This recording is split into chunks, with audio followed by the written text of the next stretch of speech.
자, 정치권 소식 다음 정치권 인물은 김무성, 유승민 대표 의원을 소개를 해드릴 텐데, 자, 아까 앞서 말씀드렸다시피 역전의 용사들이 다시 정치 무대로 진출하고 있습니다. 영상으로 만나보시겠습니다. 투대문 해야 의대문 됩니다. 그렇죠? 이제 투대문 하늘이 두쪽나도 투표, 땅이 두쪽나도 투표. 맞습니까? 대한민국은 세탁기에 넣고 1년만 돌리고 정권을 시작하겠습니다. 세탁기 들어갔다 나왔습니다. 대선 승리 이끌 적임자 누굽니까? 누굽니까? 누굽니까? 저는 이순신 장군 생각합니다. 신에게는 12척의 배가 남았다. 이거 어떻게 해야 되겠습니까?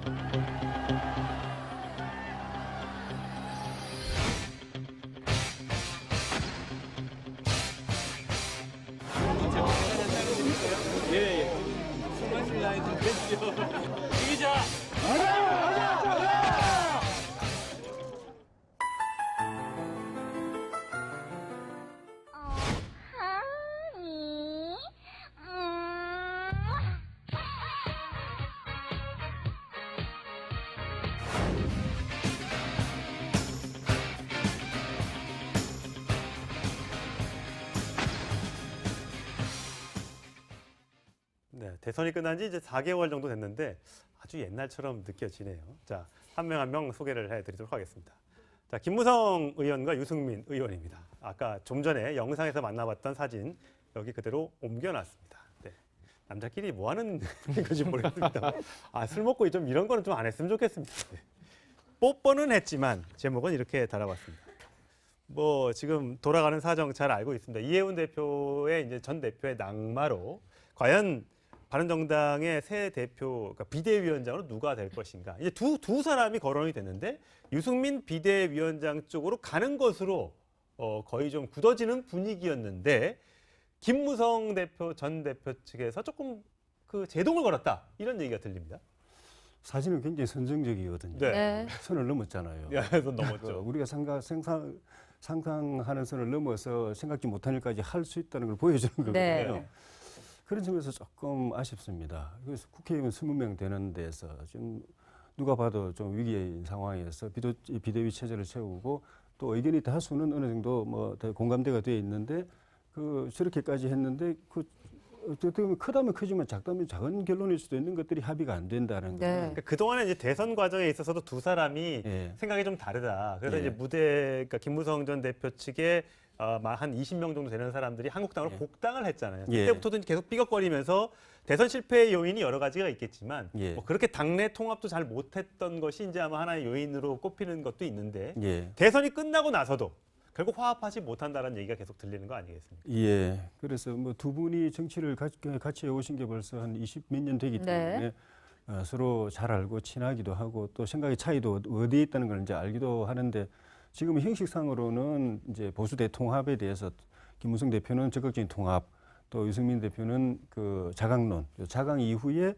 통합은 그 뒤에 이제 생각해보자라는 그런 이제 약간의 차이가 있다고 뭐 이해는 할 수 있습니다만은 지금은 그 시간 지체하지 말고 빨리 이 대한정당이 존립이 가능한 상황이기 네. 때문에 저런 정도의 선정적인 행위를 기꺼이 할 정도 되면은 나머지는 좀 파격적으로 화끈하게 빨리 정리를 하는 것이 맞지 않나 싶습니다. 네, 예. 지금 비대위원장직을 맡을 확률이 높아 보이는 유승민 의원이 이제 페이스북에 올린 글이 자신의 마음이다 이렇게 얘기를 네. 했는데 죽음의 계곡을 건너겠다 이런 단어를 썼잖아요. 이게 결국은 자강론을 얘기하는 걸까요? 그러니까 본인이 일단 비대위원장직을 수락해서 지금 현재 사실 난파 위기에 있는 이해운 전 대표의 이 낙마 이후로 바른정당이 굉장히 지금 어려워진 건 사실이지 않습니까? 네, 어려워진 상황에서 보수 통합론을 주장하시는 분들이 있고 또 국민의당과 통합론 주장하시는 분도 있고 자강론 주장하시는 분들도 있고 당이 지금 20명의 의원으로 굉장히 이렇게 막 갈리고 있는 상황에서 이런 상황에서 어떻게든 본인이 이 사람들을 전부 다 통합을 해서 사실상 자강론을 주장하는 거죠. 이 당을 끌고 가 보겠다라는 것인데요. 네, 이제 문제는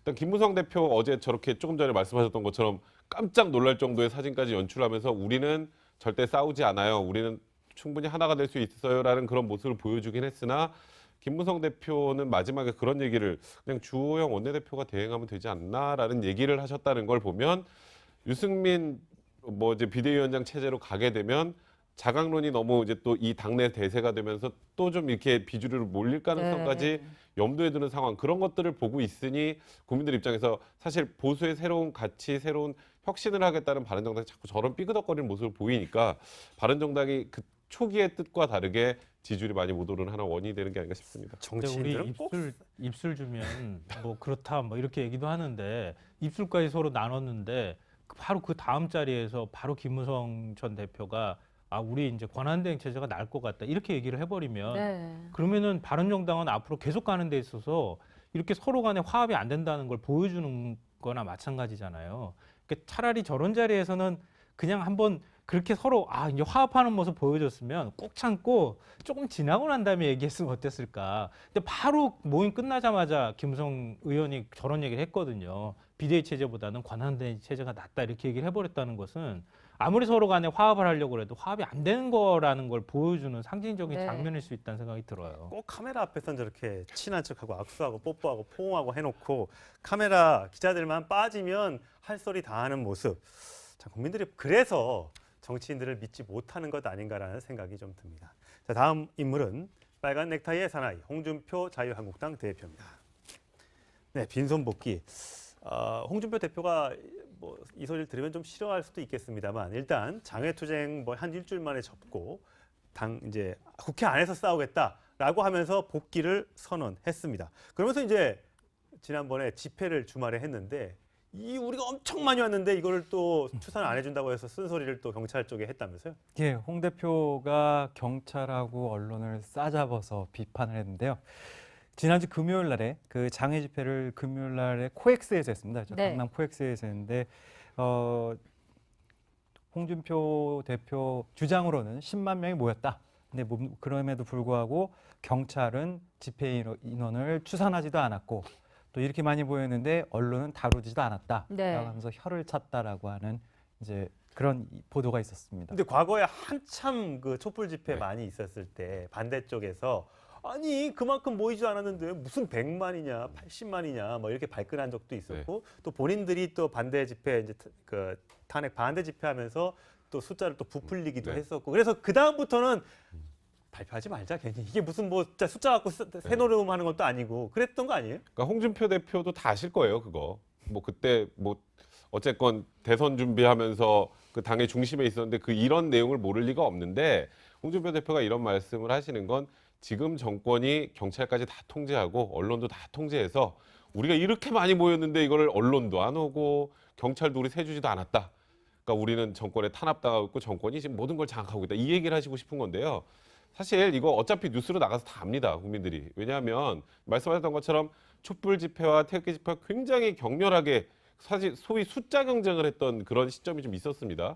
말씀하셨던 것처럼 이만큼 하는데 이만큼 부풀리기도 했었고 이만큼 온 걸 어떻게든 축소해 보려고 하는 쪽도 있었고 그러다 보니까 경찰이 어떻게든 경찰 추산 몇 명을 얘기하면 반대쪽에서 난리가 나는 거예요. 예. 그쪽에서도 왜 우리 이렇게 조금 모였다고 하느냐고 또 난리가 나고 그러다 보니까 아 이거는 경찰이 빠지는 게 낫겠다. 이거는 몇 명이 모였다는 건 우리가 굳이 추산할 필요가 없겠다. 다만 100명, 200명 이렇게 소규모로 모이는 것 정도는 딱 눈으로 보이잖아요. 그 정도는 얘기를 하지만 좀 대규모 집회 같은 경우에는 우리는 앞으로 추산하지 않겠다라고 하고 안 하는 건데 홍준표 대표가 제가 아까 말씀드렸던 것처럼 저걸 몰라서 저런 얘기를 하셨을 것 같지는 않고 다분히 의도적인 그런 저 말에 대한 의도가 분명히 있다는 생각이 듭니다. 네, 홍준표 대표 오늘 같은 경우는 이 북핵 위기를 막기 위해서 전술핵 배치를 위한 1000만 서명을 받겠다 이런 얘기를 하기도 했습니다. 오늘 아침 얘기 함께 들어보시겠습니다. 우리 당이 내 나라 내 국민을 지킨다는 그런 각오로 앞으로 1000만 전술핵 재배치 서명운동과 전술핵 재배치 외교에 나설 것을 오늘 천명을 합니다. 핵을 쥐고서 핵을 억제한 나라가 없듯이 핵 무장 논란으로 더 이상 정치 외교적 해결 의지가 없는 듯이 사회적으로 보이는 것은 바람직하지 않다 할 것입니다. 한반도 자체가 핵으로 오염될 그런 위기에 처해 있는 것입니다. 대한민국으로서는 정치 외교적 해결을 더욱더 노력해 나가야 할 것입니다. 네, 전술핵 재배치 문제가 정치권에 이제 뜨거운 화두로 올랐습니다. 홍준표 대표는 서명 운동을 하겠다, 1,000만 서명을 받겠다라고 했고, 추미애 대표는 계속해서 정치 외교적 해결, 결국 대화를 계속 거듭해서 주장하고 있습니다. 과연 물론 더 양쪽의 논리가 다 이해가 되는 부분은 있습니다만 어느 쪽으로 결론이 날지, 지금 우리나라에서 전술핵 재배치를 요구했다라는 보도가 나오니까 또 미국에서도 또 해야 된다라는 또 강경론자들이 또 득세를 하고 있어서, 만약에 진짜 대한민국 전쟁이 난다면 우리나라가 다 피해를 보는 것인데, 이 핵 문제 때문에 혹시라도 많은 국민들이 불안에 떠는 일은 좀 없어야 될 것 같습니다. 자, 이 문제는 조금 더 나중에 깊숙이 좀 토론을 좀 해보도록 하고요. 오늘은 대선 후보들이 다시 돌아오고 있다는 얘기를 드렸으니까 짧게 좀 전달을 해드리겠습니다. 자, 안철수 대표가 술을 마시고 있습니다. 원래 술을 안 마셨는데 술을 마시기 시작했습니다. 자, 폭탄주 마시며. 네, 폭탄주 마시는 장면 한번 보시겠습니다. 제가 다 따라드릴까요? 예. 지금 술 마실 나이 좀 됐지요. 이기자. 한 잔 정도라고 해도 그래도 제 진정성 전달을 할 수 있었던 것 같습니다. 자, 김평론님, 술은 잘 안 마셨는데 술을 어떻게 모르겠습니다. 저는 술 잘 못하는데 술을 잘하게 되면 스킨십이 늘어나게 되고 사람들과 더 친해질 수 있는 건가요? 그러니까 우리 이제 상대적인 개념인 것 같아요. 술을 전혀 못 먹는 사람 입장에서는 한 잔만으로도 치사량이 될 수 있잖아요. 네. 그러니까 안철수 대표 입장에서는 나는 술을 안 먹는 사람인데 술을 한 잔을 폭탄주까지 말아가지고 마셨다. 이거는 나의 엄청난 진정성을 보여준 것입니다. 이렇게 생각할 수 있을 것 같은데, 또 대다수의 그 국민들 입장에서는 뭐 그 한 잔 가지고 또 그렇게까지 얘기하느냐, 이런 입장에서로 갈릴 것 같은데, 안철수 전 대표 입장으로 이해를 하자면, 내가 그동안에 이런 모습에서 이제 뭔가 탈피하고 뭐 변화하고 앞으로 이제 당을 좀 더 적극적으로 끌고 나가겠습니다라고 하는 의지를 보여주기 위한 일종의 이제 정치적 제스처에 해당이 된다, 이렇게 보이는데요. 다만 제가 앞서 말씀드렸던 것처럼 많은 사람은 그게 과연 그런 행동일 수 있을까라고 하는 의문이 계속 든다는 거예요. 네. 그러니까 지금 안철수 대표가 호남에 가서 호남 홀대론 얘기하거나 이렇게 하는 것들이 대다수 국민들이나 호남 그 지역 주민들한테는 별로 공감을 못 얻는 게 바로 폭탄주 보여주는 모습에서도 똑같이 그대로 투영돼서 나타나고 있는 것은 아닐까, 이런 생각이 들어요. 근데 이제 술이라는 거에 대한 상징이 있잖아요. 술은 사람들하고 좀 더 친해지는 계기가 되고 사람들에게 좀 더 솔직해지는 모습을 보여주는, 물론 고주망태가 돼서 취하면 안 되겠지만 술이라는 게 사실 굉장히 서먹서먹한 관계를 친하게 만들어줄 수 있기 때문에 폭탄주를 한 잔을 마시건 두 잔을 마시건 안철수 대표 입장에서는 술잔을 들고 술 이렇게 한 잔씩 따라주는 모습만으로도 과거에 항상 안철수 대표가 너무 독단적이고 혼자 결정하는 것 같고 소통도 없고 이런 거에서 이미지를 좀 변화시키겠다는 움직임으로 받아들이는 게, 물론 지금 말씀하셨던 것처럼 물론 또 술 많이 드시는 분들은 저 폭탄주 한 잔 가지고 뭘 이렇게 생색내라고 할지 모르겠지만 안철수 대표 입장에서는 그런 이미지의 변화를 꾀하는 지금 과정이라고 보시는 게 맞지 않을까 생각됩니다. 정치인들은 이렇게 어떻게 꼭 술을 먹고 뽀뽀를 해야지만 정치를 제대로 할 수 있다고 생각하는지는 모르겠습니다만, 많은 국민들은 뭔가 결과로서 또 과정에서 뭔가를 좀 보여주기를 바라고 있다는 점, 대선 후보들이었으니까 좀 제대로 좀 알아줬으면 좋겠습니다.